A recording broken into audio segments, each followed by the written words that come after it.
Halo semuanya, apa kabar? Bulan ini kita ketemu lagi untuk sama-sama belajar Buddhisme melalui surat atau Gosho Nichiren Daishonin yang berjudul 8 Angin.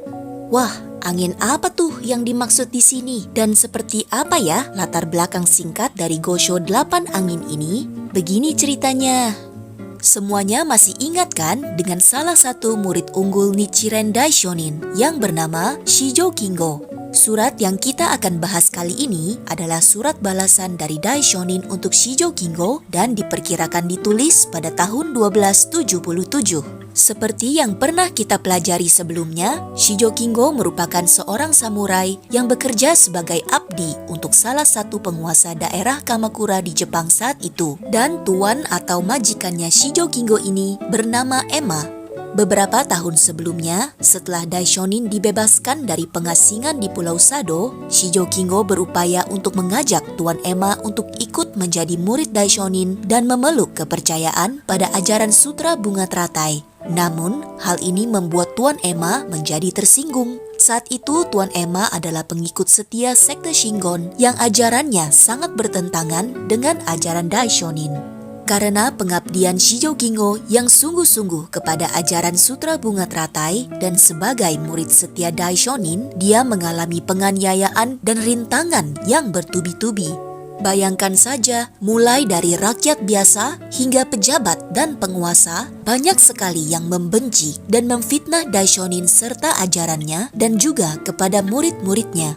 Shijo Kingo pun dikucilkan dan nyawanya terancam. Tanah miliknya disita dan jabatannya diturunkan. Dia pun diperintahkan untuk pindah ke provinsi lain yang jauh dari tempat tinggalnya. Para anak buah Shijo Kingo juga tidak luput dari penindasan ini. Atas semua ketidakadilan terhadapnya ini, Shijo Kingo yang diketahui memiliki karakter pemarah ini pun melaporkan dan menulis surat kepada Daishonin bahwa dia mempertimbangkan ingin menuntut permasalahan tanahnya ke pengadilan. Gosho kali ini adalah jawaban Daishonin kepada Shijo Kingo atas surat tersebut. Daishonin memperingati Shijo Kingo bahwa bagaimanapun juga Tuan Emma telah menunjukkan banyak sekali tindakan welas asih kepadanya. Atas dasar ini, Daishonin mengajarkan Shijo Kingo untuk tetap setia kepada tuannya dan untuk bertindak sebagai orang arif yang tidak terpengaruh oleh 8 angin. Hanya dengan mengutamakan kekuatan hati kepercayaan dan tidak menyimpan rasa dendam terhadap tuannya, barulah Shijo Kingo dapat berharap untuk menemukan jalan keluar dari kebuntuan ini. 8 angin merupakan ajaran dari Buddhisme tentang 8 kondisi atau keadaan dalam hidup yang dapat menghalangi kita untuk maju di jalan yang benar menuju pencapaian kesadaran Buddha. 8 angin tersebut adalah kemakmuran, kemunduran, aib, kehormatan, pujian, celaan, penderitaan, dan kesenangan. Kondisi yang terkesan baik ataupun buruk semuanya bersifat sementara, sehingga dengan jalan hidup sebagai orang arif, kita belajar untuk tidak melekat ataupun mudah terpuruk terhadap kondisi apapun. Melalui surat ini, Daishonin memberikan Shijo Kingo banyak sekali arahan dan bimbingan yang sangat penting dan jelas.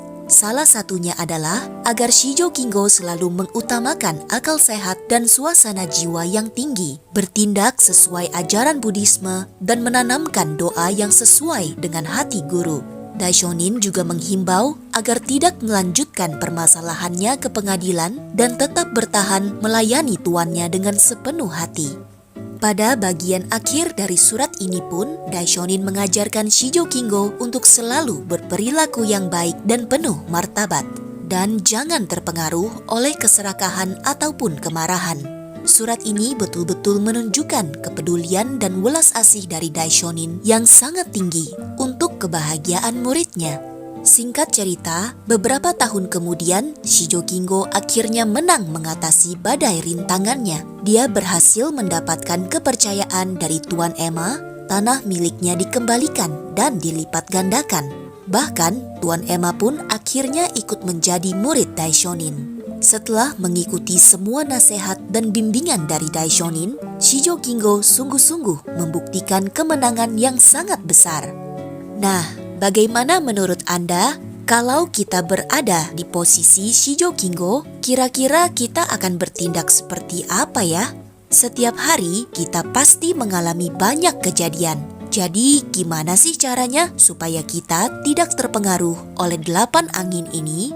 Melalui Gosho kali ini, kita juga belajar kembali tentang pentingnya kesatuan hati antara guru dan murid.